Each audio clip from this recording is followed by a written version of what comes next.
뭔 소리고? 어차피 대중들은 개돼지입니다. 그럼 뭐하러 개돼지들한테 신경을 쓰시고 그러십니까?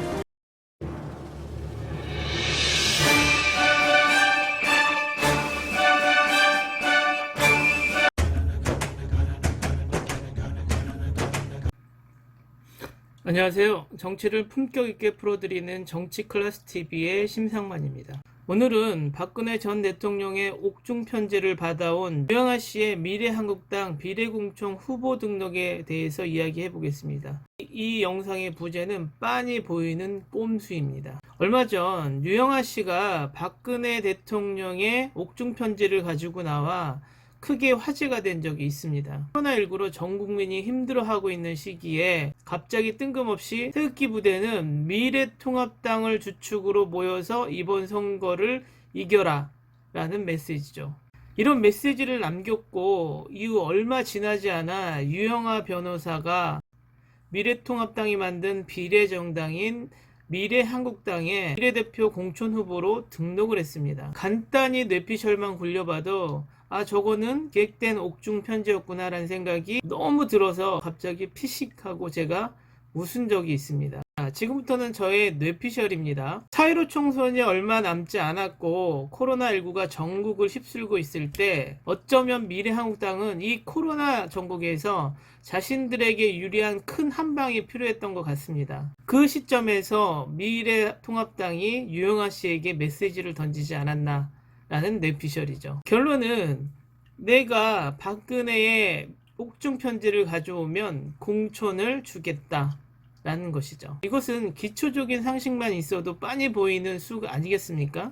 이번에 유영아 변호사가 공천심사에 합격이 된다면 저의 뇌피셜은 100% 맞게 되는 거죠. 그러니까 민정당, 한나라당, 새누리당, 자유한국당, 미래통합당으로 이어지는 이 당을 별로 좋아하지 않는 이유는 간단합니다. 빤히 보이는 꼼수를 자신들만 아는 묘수인 것처럼 국민들을 예전 박정희 전두환 군사독재 시절처럼 모든 정보가 차단되어 자신들이 스토리를 짜면 현재 국민들이 맞다고 맞장구 쳐주는 우매한 국민인 줄 자신들만 착각하고 산다는 것이죠. 이번 미래한국당 공천 예비 등록자들을 보면 정말 가관입니다. 얼마 전 정계를 떠납니다 라고 울면서 기자회견을 했던 한성교 씨가 갑자기 미래한국당의 당대표가 되고 5.18 망언으로 미래통합당에서 제명이 된 이종명 씨가 갑자기 최고위원이 되고 MBC에서 이명박 하수인처럼 언론 탄압을 하던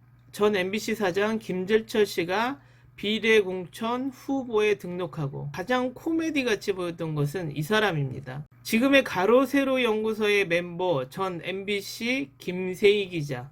온 천하에 MBC 재직 시절에 조작 뉴스를 만들었던 사실을 온 국민들이 다 알고 있는데 이번에 비례대표 공천 후보에 입후보를 했네요. 입후보는 자유민주주의 국가에서 자유지만 대부분 저 사람들이 과연 국민의 목소리를 대변할 자격이 있는가에 대한 의문이 든다는 것이죠. 과연 국회의원이라는 직책은 무엇일까요?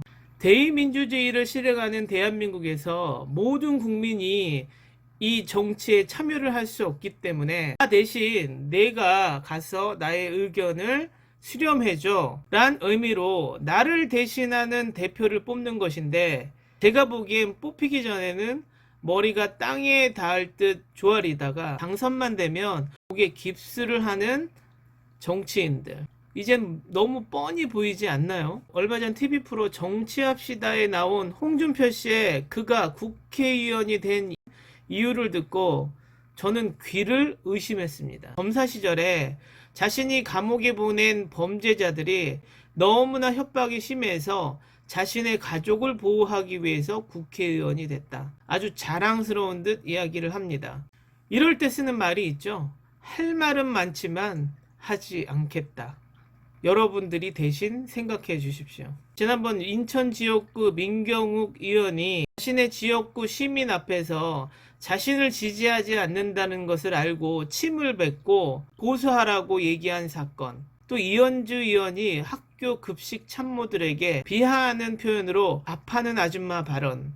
수많은 예가 있지만 우리가 지금까지 얼마나 안일하게 투표를 해왔으며 국회의원이 되지 말아야 할 기본 인성들을 국회의원으로 모셔왔는지 깊이 다시 생각해 봐야 되지 않을까요? 빤히 보이는 꼼수를 절대 나는 꼼수를 들키지 않을 거야. 자신들만 아는 것처럼 자신들만의 리그에서 항상 자신들만의 게임을 즐기려는 정치인들, 이젠 걸러내야 되지 않을까요? 오늘은 여기까지 하겠습니다. 여러분, 코로나19 조금 더 극복합시다. 항상 시청해 주셔서 고맙습니다.